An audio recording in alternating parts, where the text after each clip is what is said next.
everyone, Cleo here and welcome to my channel, and today I am wrapping up the month of September. Now you might have noticed a little bit of a hiatus there in the middle of October in my scheduling for videos, but I really try to pick it up again now because I've just been preoccupied with watching artistic gymnastics and I've been doing a lot of reading now, so hopefully I'll be getting around to more videos soon.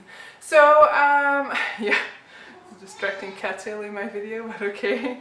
So the month of September was really good for me reading wise. It was also good for me video wise. I got a lot of videos done in the month of September, and so I read a total of 8 books in the month of September, which for me is a whole lot. I think the average for 2019 before was like 4 to 5 books, so 8 is really great for me, and I got to 2,500 pages across these 8 books. Now, the majority of the reading that I did in the month of September is based around the Booker Prize. I was still waiting for my package of the Booker Prize winners for the majority of the month of September. So I mainly started by listening to some audiobooks for some books that were long listed for the prize but that didn't make it onto the shortlist. And then I also read 2 of the shortlisted books, which like the ones that were like priority for me, the ones that I wanted to finish the most, and those happened to turn out to be the winners of the Booker Prize 2019. And so I'll be talking about these 2 first. So the first one, which I'm going by the order in which I read them, is Margaret Atwood's The Testaments. Now, The Testaments is a sequel to the Handmaid's Tale by Margaret Atwood, which I also reread this month and which I'll be weirdly enough talking about later. But The Testaments is a sequel to The Handmaid's Tale. I absolutely loved The Handmaid's Tale. I think the first time I read it, I wasn't I wasn't blown away by it or anything like that. But then afterwards, I really got, like every time I reread it, so I reread it for the 3rd time this month. So every time I reread it, I just became more and more engrossed with it, and I just kept seeing how there was so much there was so much being said in this story. It was such an important voice, and I really loved this book. But so The Testaments is a sequel to The Handmaid's Tale, and it's a sequel that Margaret Atwood wasn't planning to write originally. She wrote it because she was getting questions all the time about like the ending of The Handmaid's Tale, because The Handmaid's Tale has an open ending, and people kept asking her about it, and then she also felt like a sequel was suitable to the times we are living right now. Sadly, I feel like a sequel, I mean, it could have worked, but this sequel didn't. So I feel like this shouldn't have been long-listed even. It shouldn't have been shortlisted, definitely not. It should not have won. I greatly respect Margaret Atwood. As I said, I'm a great lover of The Handmaid's Tale, but I do not love this sequel. To me, this sequel seems like it is written for the reader. It is what the reader would like to see happen. It is predictable, it is easy reading, and in no sense does it surprise me or shock me at any point. Like at no point is there suspense in this or anything like that, even though the plotline very much would like lean itself towards being a suspenseful plotline, and whereas I think that I was interested in the main characters, I think that there are other main characters which would have made a lot more sense. So I did do a book talk on this book, and so I will link that book talk down below, and so my full thoughts on this, in case you're interested, are in there. I sadly think that this wasn't worth it, that if you're interested in exploring Margaret Atwood's work, definitely read The Handmaid's Tale, but this one definitely, I don't think like it's necessary. I would definitely skip it if I were you. Second winner of the Booker Prize, and so I cannot say too much about whether it deserves to win it or not, in the sense that I only read these 2, so compared to Margaret Atwood's, I would say this one wins, and I definitely enjoyed this one a lot, but I will give like my full thoughts on it later on when I finish the entire shortlist. But so the second winner of the Booker Prize is Girl, Woman, Other by Bernardine Evaristo. This is my first book by Bernardine Evaristo. It is the first time apparently that a woman of Black descent has won the Booker Prize, which is a huge victory in itself. It's shocking that it's taken so long for this to be accomplished. I didn't know that this was like that this was the case until it was pointed out. I just assumed that there had been like a female black author winner before, but apparently she was the first one. So definitely already for that reason, very happy that she won. But I also think that this is a very interesting book to talk about. I will be doing a full book talk about this one as well. I already filmed one, but it was out of focus. And so I definitely hope this one is in focus. I told myself I was going to put my glasses on before filming to be able to see properly whether it's in focus, and I forgot to do that again. But so Bernardine Evaristo's Girl, Woman, Other is a story in which we kind of follow a tapestry of female characters. Most of them are black female characters in London.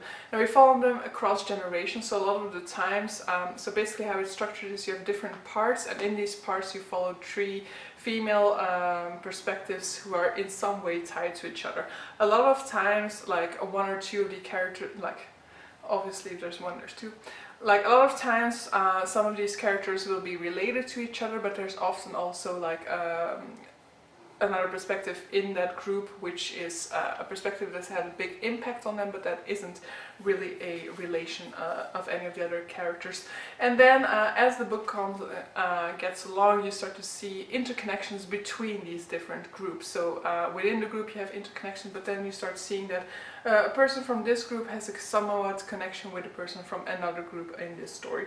I feel like I wasn't too happy with the final pages of this book. At the very end of this book, something happens that I think was predictable, that I saw coming, and that's like the one thing that kind of diminished my enjoyment of this. Also, certain of the perspectives were less interesting than others. I think that is always going to be the case if you create a multiple perspective story, especially one like this in which we don't go back to certain perspectives. There's this very tiny bit in which we go back to certain perspectives, but we don't really revisit perspectives the way you would do in many multiple perspective stories. So kinda, it's more like a collection of short stories in a way, interrelated short stories, and so you kind of can get the feeling that you really like a certain perspective and then you move on to another one, and that's not as wonderful as the other one, and so you could get disappointed in that. But I will say that I love the majority of them. I love the way that they were interrelated and like trying to figure out like,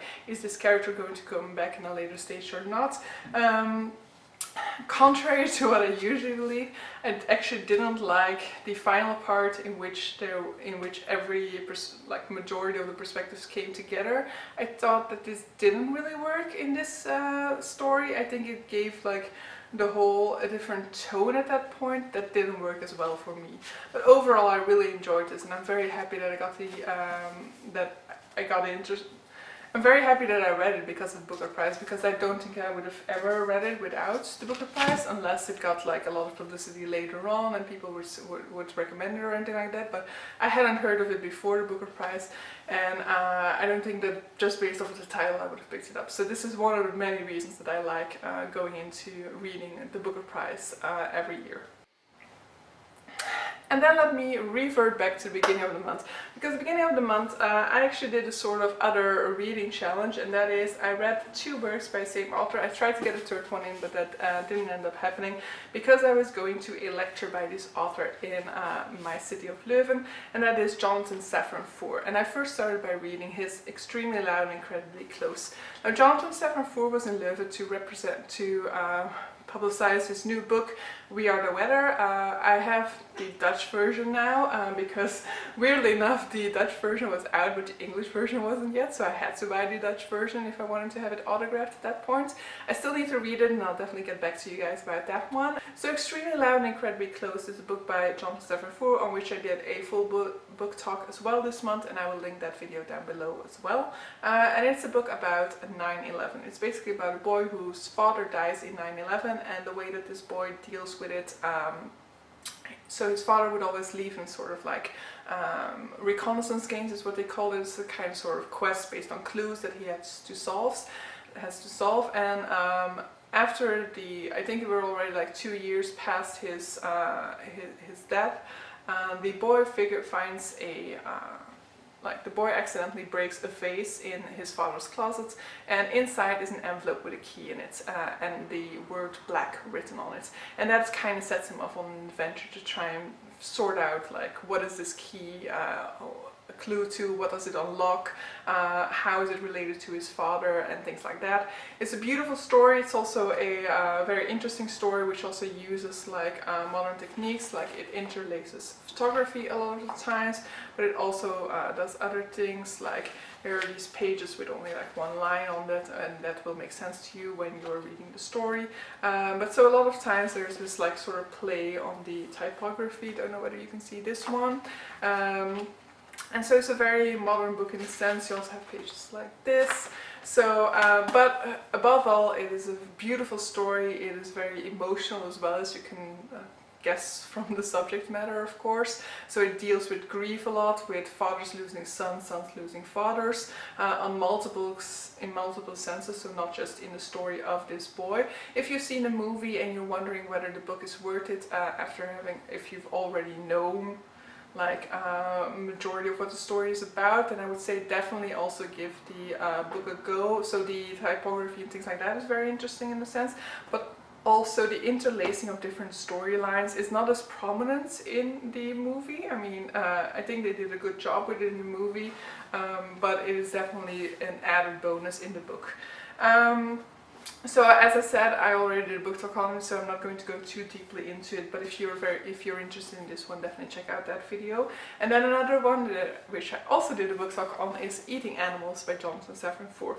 So this is his first non-fiction book, and it is about eating animals, as it says. So I think it's a book that people are hesitant to go into, and I understand why, because I was also hesitant to go into it, but I would say that that is totally ungrounded, and that really you have no reason not to read it, and I would definitely encourage you guys to read it. Basically how this book got started is Safran Foer became a father, and he got very interested in the idea of like, okay, where is the food coming from that I'm giving to my son? You know, is it responsible source? Is it healthy or anything like that? Are we treating our animals ethically or anything like that? And so he went into a wide search for the truth about eating meat, and I think that is his greatest strength. It's very much a search, so he doesn't give you clear-cut answers or anything like that.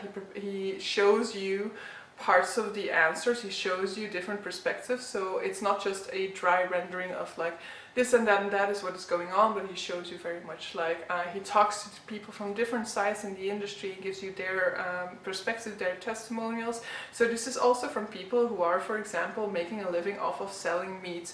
And so the book isn't necessarily a sort of case for you shouldn't be eating meat, you should be going vegan. It's basically just giving you the reality of what eating meat is, and it's kind of an eye-opener in that sense. It's also very much talking about how we are all somewhat aware of the reality of what is going on in our meat industry. It's just that we are kind of deceiving ourselves in not allowing us to fully explore this, because we, in a sense, realize that that might open up some uncomfortable truth. It might expose us to some uncomfortable facts, and might make us think about whether we do in fact want to consume meat, whether we think it is worth it, whether we think it is ethical for us to keep consuming meat based off of what is happening. Now, I personally am a pescatarian, so I already don't eat meat. I do eat fish. Fish isn't explored as much in this book, though it is also hinted at. I mean, it is introduced, but very shortly. And so I think, but I didn't become a pescatarian because of the animal cruelty aspect. I became a pescatarian because of the environmental aspect.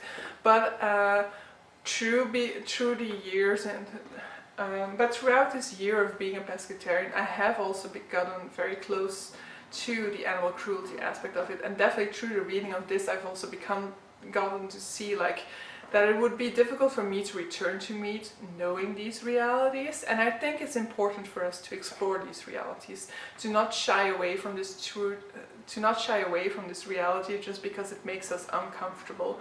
You know, the most important facts to be uncovered are those facts that make us uncomfortable. That being said, it doesn't mean that if you read this book you're automatically going to become a vegetarian, a vegan, or going to lower your meat intake.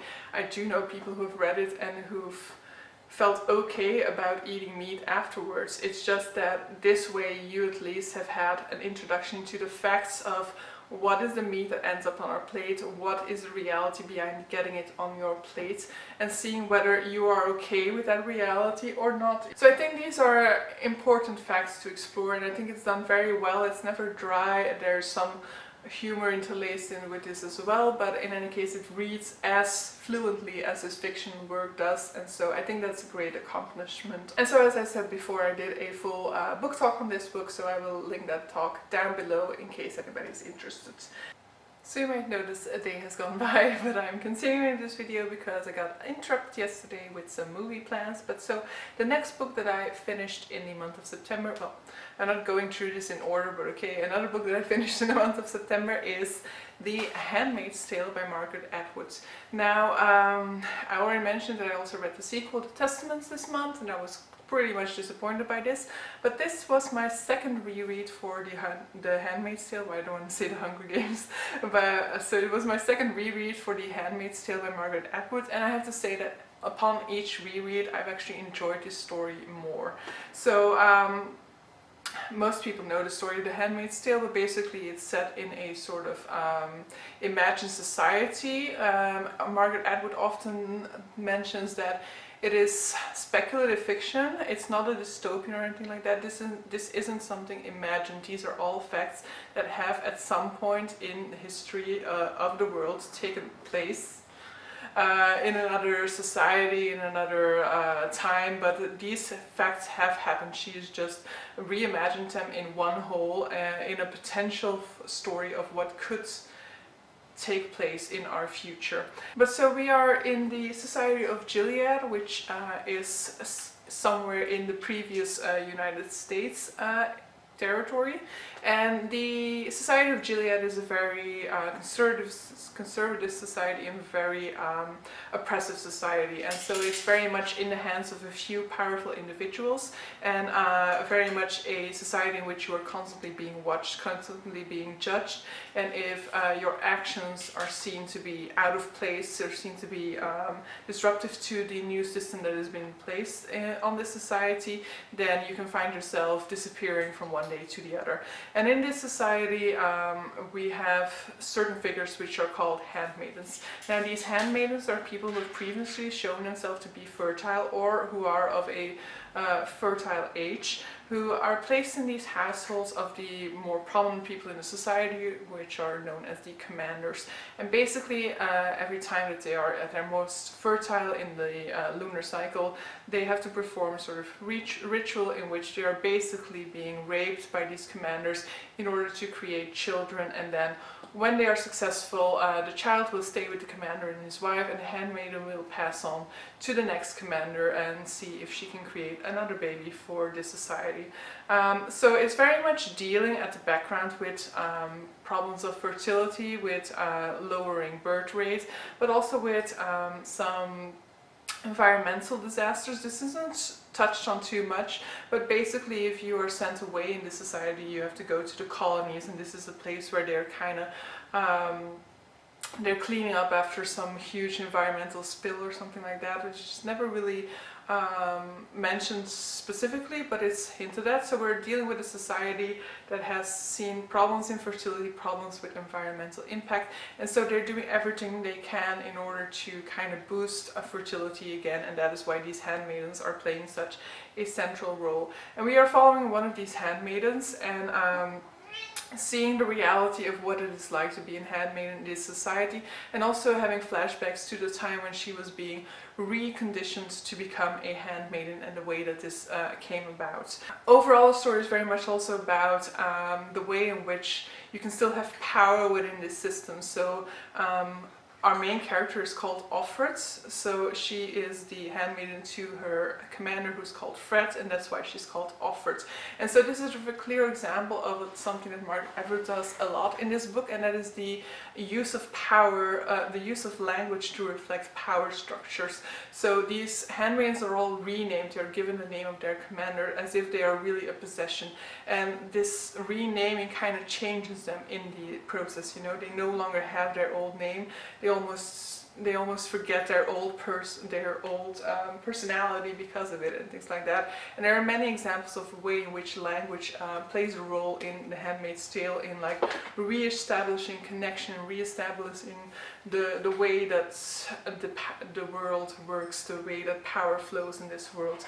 And so this is one of the elements that I love most about Handmaid's Tale. I love when books touch upon the power of language, use language to reflect power structures or any sort of creative use of language. I love that a lot, and so this is definitely something that I like that got fulfilled in this novel. Also, the novel touches upon it reaches a certain meta level, which I love a lot, in which there are reflections on the relationship between writer and reader. So we are given the testimony of this handmaiden, and she's often reflecting on the fact that she is telling her story as if to an audience, even though that there isn't really an audience yet, and she doesn't really know whether there will ever be an audience for her story.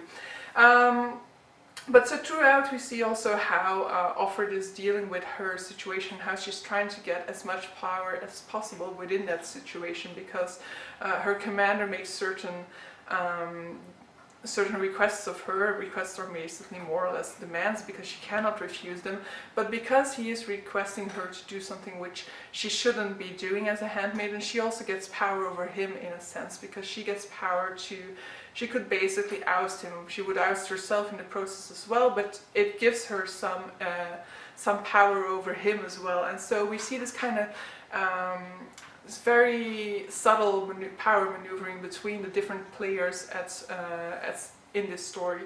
So I think The Handmaid's Tale is absolutely marvelous. I think The Testaments was a total crash from the beautiful, subtle style of The Handmaid's Tale. But so I would definitely recommend everybody to read The Handmaid's Tale, because it's a wonderful story. It's very important to our times, to times past. I think it is as important now as it was when it was published somewhere in the 80s. I think it was published. But so it's a wonderful read, and I must say that upon first reading it, I didn't get as much out of it as I got out of it now. I don't know whether that's just because it's actually become more relevant again, or whether I just read it at a time of my life when it wasn't that important to me. But I really am happy that I reread it again. And that the story is fresh in my mind again. It's definitely the sort of read that you will find yourself thinking about a lot afterwards, or at least I did. And then we are left to the final 3 books that I read in the month of September, and these are all books that made it onto the long list for the Booker Prize, but that didn't get onto the short list. Now, I must say that I'm actually, I've only read 2.5 books of the Booker Prize shortlist at this point, but I must say that I enjoyed the 3 books that I read from the long list as much, if not more, than those 2. Some of them definitely more. So the first one of these that I read is My Sister the Serial Killer by Oyinkan Braithwaite, and this is definitely a book that I only read because it's on the shortlist. I mean, basically this goes for all the books that I'm going to mention, but definitely this one I was aware of it already before. You know, I had heard people talk about it. It was nominated for the Women's Prize as well. It got a lot of attention previously, and I've seen some criticism of people saying that they didn't feel like it was necessary to put it on the shortlist because it already got so much attention. But I mean, I don't think attention giving should be the reason to put something on the list in any case, but I'm happy that they put it there because I knew it was nominated for a shortlist of the Women's Prize, and still I didn't read it, but I did read it because it was on the long list for the Booker Prize. Now, the reason that I didn't read it is basically just because the title does nothing for me. It's the type of shouty title that is supposed to draw you in, but I find that kind of offsetting at times, and also the cover is just the face of our protagonist, and a face on a cover is really never something that's going to appeal to me. I know that that's very superficial. All of these reasons are very superficial, but so I've actually not really examined the story behind it. And yet, and based on the short premise, I was also not that intrigued neither. So the premise of this book is we are following our main character. I have forgotten her name in the meantime, sorry for that. And she is kind of drawn into, she's kind of called at the beginning of the book by her sister, who says that she has accidentally killed her boyfriend. But apparently this is already the third time that this has happened. So she goes off to her sister's place, helps clean up the mess and kind of cover up this death. But soon she's kind of like struggling throughout the book with this sort of sense of family duty and love for her sister, but also this guilt for basically being a fellow. Basically, she's committing these crimes with her by withholding this information, by not telling the police about what her sister is doing. And then basically things start to take a turn for the worse when like our protagonist's love interest starts to fall for her sister. And so she starts to see that she needs to protect this guy from her sister. Now, the premise of this, I mean, in a sense it sounds interesting, you know, but I also felt like I didn't see it as being, I thought it would be like an enjoyable read, but nothing more than that. And I still kind of hold to that opinion. I think it's a very nice, it was a very good book, it was a very good read, it was fast paced and everything like that. But I also didn't get anything like extra out of it, you know, the way that you usually get out of an award nominated book. But I really did like it. So if you're looking for something fun to read, something fast paced, I definitely flew through this one, then I would definitely recommend it. I also think it was a very interesting reflection on family loyalty and on the way that love can make you blind, and like, yeah, I really liked it, but I wouldn't say it's like, I didn't consider it to be very special or anything like that, but I'm very happy that it got the attention that it got with the Women's Prize and the Booker Prize, because it's a debut author that now has a very nice platform to launch her career onto, and I'm definitely interested in reading more of her work in the future, because I really did enjoy the writing pace, the writing style, and the premise really, even though I didn't think it was very elevated or anything like that, I really liked it, and I think I will definitely enjoy more of her work in the future. Second book that I'm going to be mentioning from the long list that didn't make it onto the short list is The Wall by John Lanchester. And The Wall by John Lanchester is definitely a book that I feel should have made it onto the short list over The Testaments, but there's actually another book that I will be placing over The Wall by John Lanchester. But so The Wall by John Lanchester is basically a story about us versus them. So we are following a young boy who sets off onto his duty on the wall. So in this society, which we later find out is the UK, is basically the United Kingdom at an unspecified time in the future, all men have to do 2 years on the wall. And basically while they're on the wall, all they're doing is kind of watching. They're watchers on the wall, they're kind of looking out to sea, seeing that the others don't make it onto the island, or trying to protect, trying to keep them from crossing over the wall. This means that their time on the wall is very tedious, but they have to basically do 12-hour shifts in which they are standing out in the cold with the wind from the sea coming out at them, nothing to distract them from the boredom of just staring out in front of them, and knowing that if their monotonous day does get disrupted, it's actually a very big potential for them to die that day. So and the story is very much about this us versus them, you know.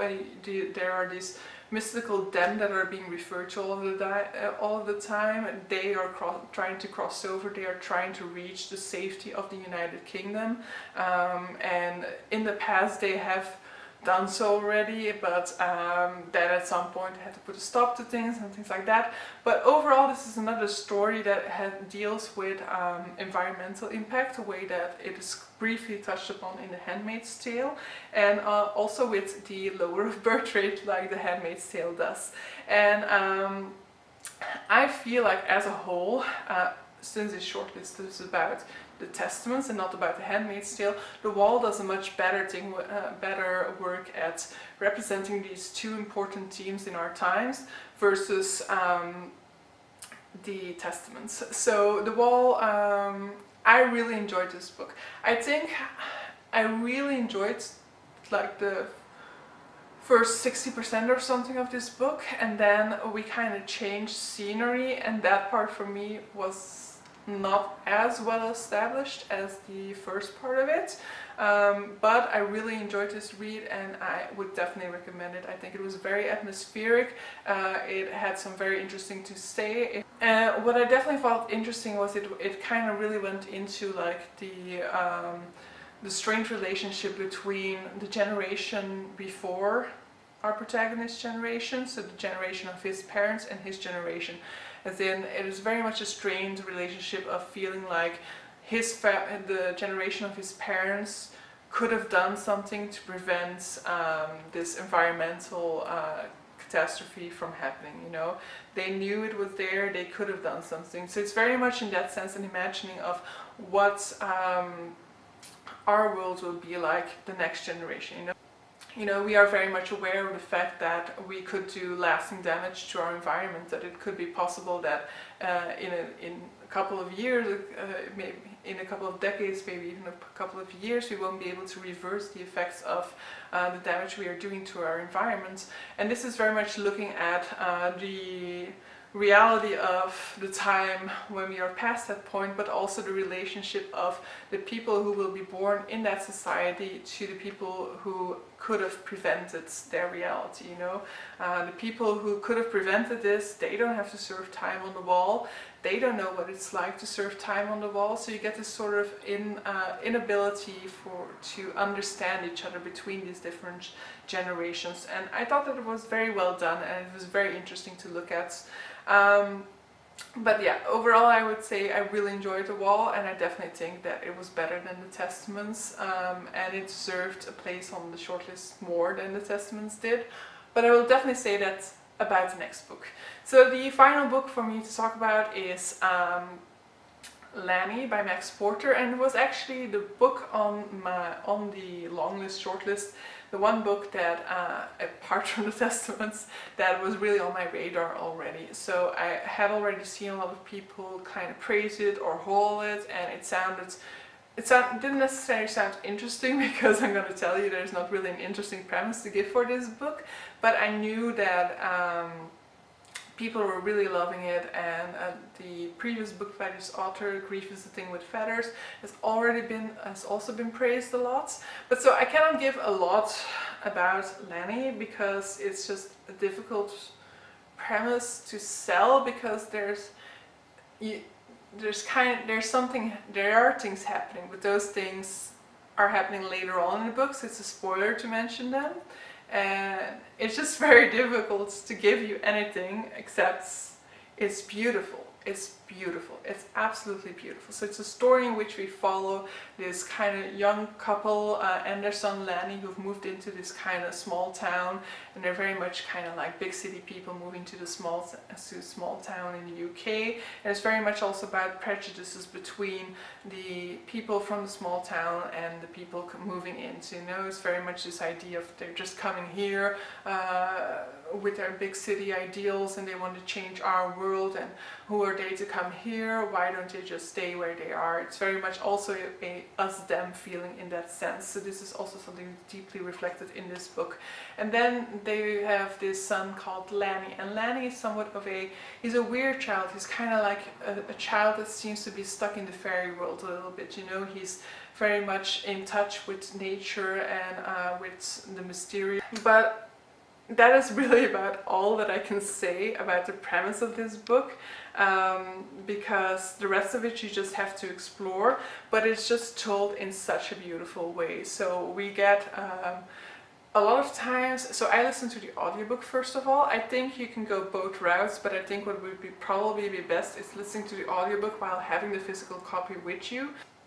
because the physical copy uses diverse typography and things like that, I'm pretty sure. I have a so the audiobook is also definitely worth a try because it has a full cast, and it really gives a new, it elevates the story to a whole new level. I think maybe I'm not sure, of course, but I really enjoyed listening to the audiobook, so I definitely recommend you guys do that, and it really gave this whole book a sort of fantastical fairy tale like sense. We are giving like snippets of conversations a lot of the time, so it's not just like a traditional told story in the sense of we're not giving a description and with some dialogues in between. You're more or less given a lot of dialogue, a lot of interspersed conversation. So we also have sort of like, he's called Dead Papa Toothwick, and it's still a bit unclear to me who this character is, but he seems to be like the essence of the town, or maybe like the nature surrounding the town or something like that. And he's kind of observing the town, catching wisps of conversation around town and things like that. And so the town really becomes a character in itself as well. I absolutely love this story. I definitely want to read more by Max Porter. I definitely want to read The Grief is a Thing with Feathers at this point, and we'll be on the lookout for anything else because that was just a magical story and I really loved it. Out of all the books for the Booker Prize at this point that I've read, shortlist and longlist, so 5 out of the 13 books that were longlisted, Lanny has been my favorite book so far. So definitely give it a go if that, I mean, I'm doing a horrible job of explaining this book, but I also think that it's a book that you just cannot explain.